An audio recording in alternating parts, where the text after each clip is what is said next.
সপ্তাহে প্রতিটা দিন যেহেতু ব্যস্ততার সঙ্গে কাটে, তো একটা ছুটির বিকাল স্পেশাল করে তোলার জন্য দুজনে মিলে বেরিয়ে পড়লাম বড়দির বাড়িতে, মানে বড়নদের বাড়িতে।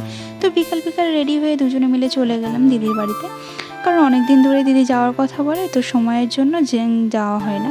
তো ভাবলাম আজকে ছুটি আছে, চলো দুজনে ঘুরে আসি। তো তারপরে পৌঁছে গেলাম, গিয়ে দেখি দিদি মোমোর জন্য সমস্ত কিছু রেডি করছে। তো যেহেতু আমি মোমো খেতে পছন্দ করি এবং আমার ভাগ্নিও মোমো খেতে অনেক পছন্দ করে, তো তাই সব কিছু মিলিয়েই মোমোটাই বানানো হলো। তো দেখতেই পাচ্ছ দিদি এখানে সব কিছু একে একে রেডি করে নিচ্ছে। তো তারপরে আমার ভাগ্নে এত দুষ্টুমি করছে যে সমস্ত দিকে পানি ফেলে সমস্ত কিছু নোংরা করছে আর সমস্ত কাজে লেট করে দিচ্ছে। তো তারপরে দিদি বকা দিলে অভিমান করে কি বলছে তোমরা শোনো। Look at your bag.